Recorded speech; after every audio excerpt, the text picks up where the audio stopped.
কলা পাতার উপরে নারকেল রেখেছি কেন বলো তো? নারকেলটা প্রথমে কুড়ে নিয়ে মশলাপাতি ভালো করে সরঞ্জামগুলো গুছিয়ে রেখেছি। আর এদিকে চিংড়ি মাছে নুন হলুদ মাখিয়ে নিলাম। কেন বলো তো? আজ তো বানাবো চিংড়ি মাছের মালাইকারি।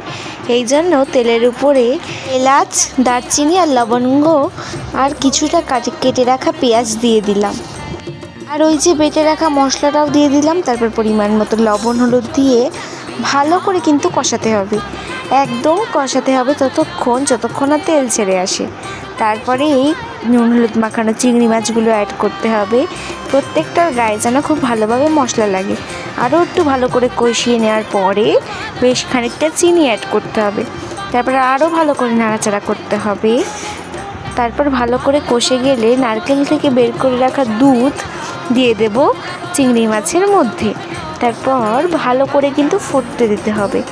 10 থেকে 15 মিনিট ভালো করে ফুটে আসলে গা মাখা মতো হয়ে আসলেই গরম মশলা অ্যাড করতে হবে। তারপরেই আমাদের একেবারে রেডি চিংড়ি মাছের মালাইকারি। Bye bye.